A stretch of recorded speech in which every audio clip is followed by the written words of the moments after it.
नमस्कार, मैं अशोक मिश्र क्लाउन। आप देख रहे हैं कथक सम्राट पद्म विभूषण पंडित बिरजू महाराज के निधन पर क्लाउन टाइम्स की विशेष कवरेज। विश्वविख्यात कथक सम्राट पद्म विभूषण पंडित बिरजू महाराज का 83 वर्ष की आयु में रविवार को देर रात दिल्ली में निधन होने से संगीत के एक युग का अंत हो गया।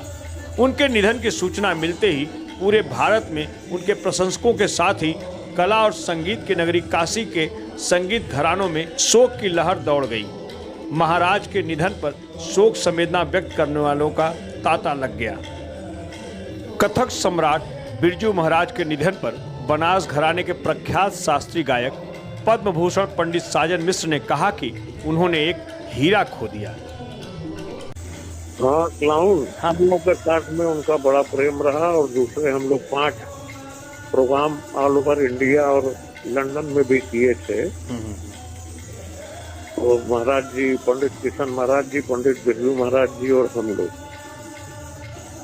ये अभूतपूर्व कार्यक्रम हुआ था हिंदुस्तान में। दिल्ली, बम्बई, बेंगलोर, देहरादून और लंदन जी। तो बहुत बड़ा प्रोग्राम था, बहुत ही सफलतापूर्वक वो कार्यक्रम हुआ और उसमें महाराज जी का बहुत बड़ा आशीर्वाद हम लोगों को मिला। दोनों लेजेंडरी महाराज हम लोगों के साथ। जी जी जी। राजन भैया नहीं रहे और महाराज जी नहीं रहे, तो इस कमी को आपके जीवन में बहुत खल रहा होगा। हाँ, निश्चित रूप से खलेगा। जब अपने बड़ों को खो देता आदमी तो और भी कमी महसूस होती है, लेकिन ये जीवन जो है मिला हुआ, इसको जब तक आपके सांस है तब तक चलाना पड़ता है। जी जी। तो बस ईश्वर चलाता है, उसमें बड़े बुजुर्गों का भी आशीर्वाद रहता है जी। तो चलता है जीवन। जी ठीक। और हर कलाकार के जीवन में ऐसे पल आते हैं जी। और महाराज जी का जाना बहुत बड़ा क्षति है। हमारे पूरे विश्व संगीत जगत की बहुत बड़ी क्षति हुई। प्रभु से यही प्रार्थना करते हैं कि उनकी आत्मा को शांति मिले और हम सबको प्रभु शक्ति दें ये सब दुख सहने की। इतना बड़ा हीरा खोने के बाद जो गम होता है।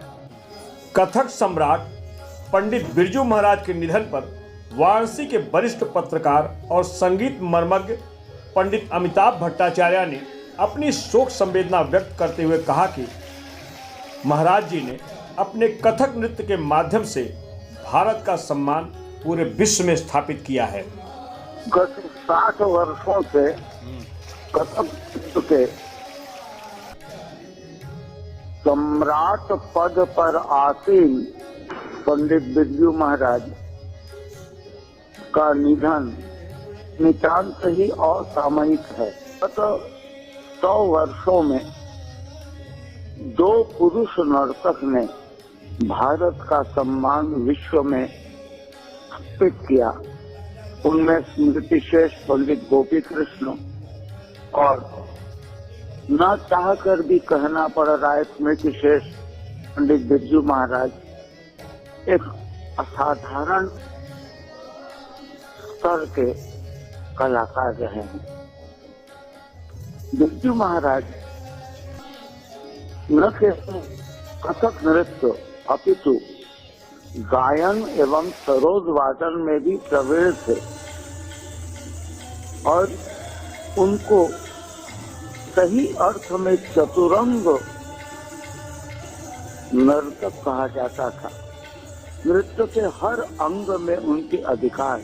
वो स्वयं बहुत अच्छा तबला वादक थे, बहुत अच्छे सरोद वादक और बहुत अच्छे गायक थे। आज वर्तमान विश्व में बिरजू महाराज के शिक्षित और दीक्षित शिष्य और शिष्याओं की संख्या कम से कम 10,000 के हैं। ये जो अनुवांशिकी उन्होंने छोड़ दिया, शायद छोटे छोटे बिंबों में इन कलाकारों में बिरजू महाराज जी परिलक्षित होंगे। चांद तो आसमान में एक होता है, मगर जहाँ पर सरस सरोवर है उस सरोवर के जल में भी चांद का एक बिंब दिखाई पड़ता है, ऐसा भारतीय उपनिषदों का मानना है। अस्तु बिरजू महाराज के बिंब हम लोग देख पाएंगे, मगर उनका जो चंद्र स्वरूप है वो किन्हीं कारणों से विधाता ने हमसे अलग कर दिया है। लखनऊ के वृंदावन महाराज के ड्योढ़ी से इस युवराज ने आज से लगभग 60 वर्ष पूर्व अपनी यात्रा शुरू की थी। संपूर्ण देश इनका अपना नगर जैसा रहा। जिस नगर में जाते थे, बिरजू महाराज को देखने में, बिरजू महाराज से बात करने के लिए या उनके नृत्य को देखने के लिए लोग उमड़ पड़ते थे। बिरजू महाराज का चला जाना एक लयदार, एक लय के छोटे बड़े के तमीज का ज्ञान वाला ज्ञानी का चला जाना बहुत ही संताप का विषय है।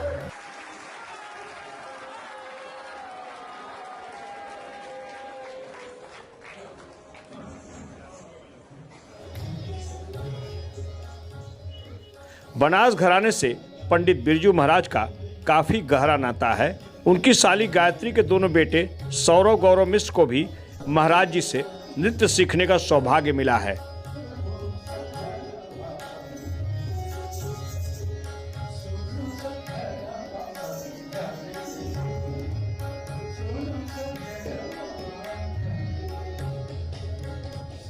आपके दोनों बेटों सौरव गौरव मिश्र को भी महाराज जी ने कथक नृत्य की बारीकियां सिखाया है। क्या आपने उनसे बात किया था?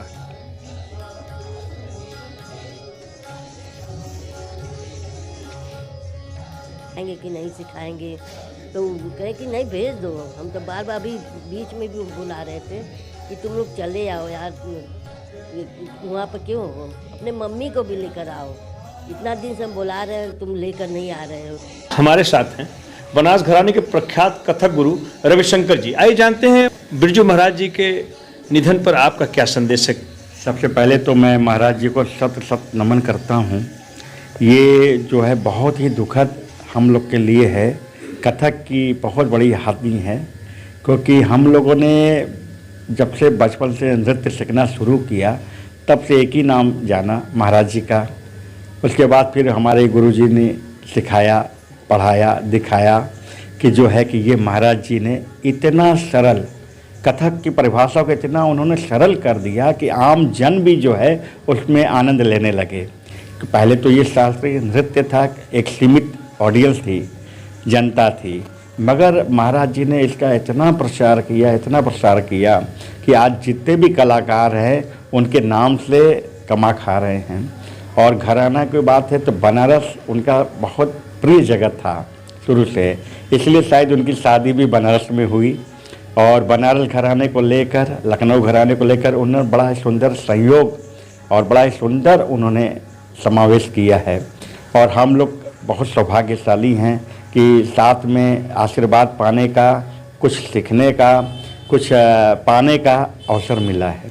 कुछ यादगार पल महाराज जी के साथ आपका हो तो उसको क्लाउन टाइम्स के दर्शकों के साथ साझा करिए। पहला बार ये हमारी एक सपना था कि जब मैं नृत्य करूं महाराज जी सामने बैठे हों, और संयोगवश ऐसा हुआ कि लखनऊ में कथक केंद्र का कार्यक्रम था, उसमें हम दोनों भाइयों का भी नृत्य था और हमारे बाद महाराज जी का था।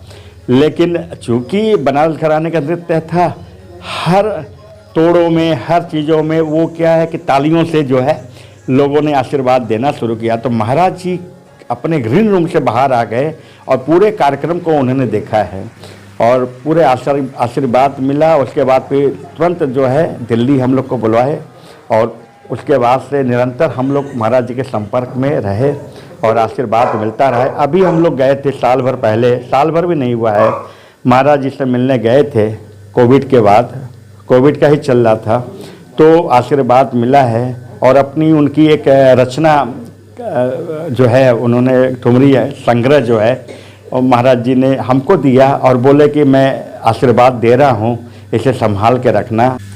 अभी हम 6 या 7 महीना हुआ होगा दिल्ली गए थे, महाराज जी से मिलने के लिए गए थे। चूँकि कोविड का माहौल था, हमने कहा महाराज जी का मैं आशीर्वाद ले लूं, हमारा कार्यक्रम भी था। तो जो है ये महाराज जी ने अपने आप कहा कि देखो मेरी एक संग्रह है और ब्रज श्याम कहे उनकी सारी रचना है, भजन, ठुमरी, दादरा, होली। तो उन्होंने अपने से कहा कि मैं तुम्हें दूंगा आशीर्वाद। और स्वतः देखिए ये 2 मिनट भी नहीं लगा, उन्होंने स्क्रेच बना के अपने कथक की और हस्ताक्षर करके ये आशीर्वाद मुझे मिला।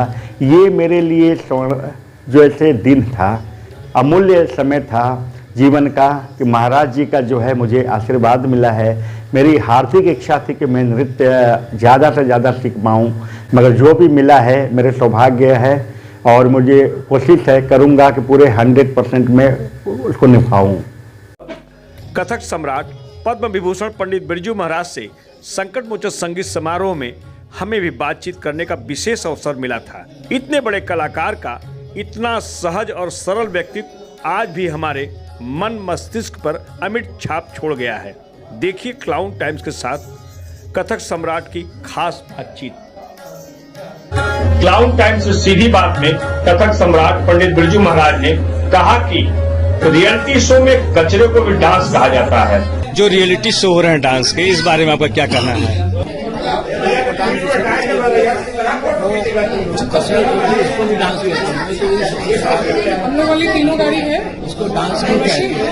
जी, लड़कियों को रस्सी पर नचाना भी अब डांस हो गया है।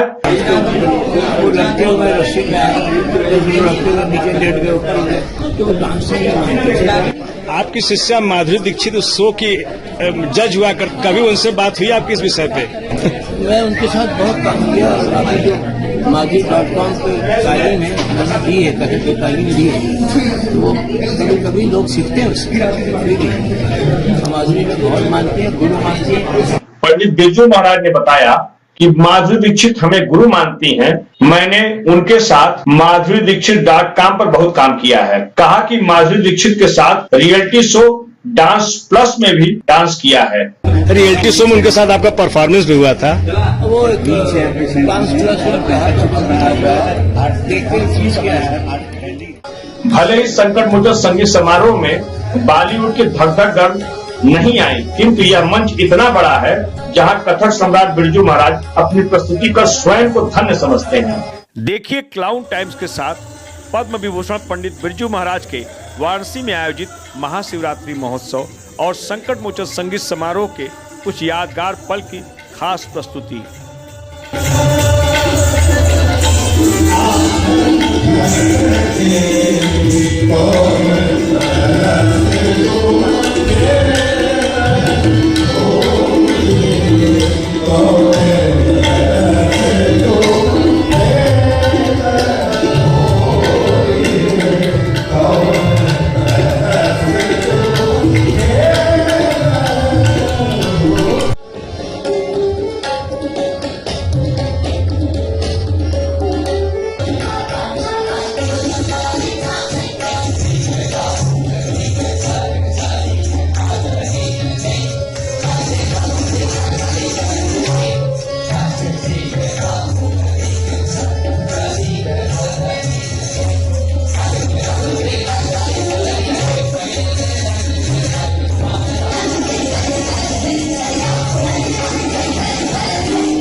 क्लाउन टाइम्स की खबरों को आगे भी देखने के लिए हमारे YouTube चैनल को लाइक करें, सब्सक्राइब करें, बेल आइकन को प्रेस जरूर करें। क्लाउन टाइम्स की खबरों को Facebook पेज पर देखने के लिए पेज को लाइक जरूर करें।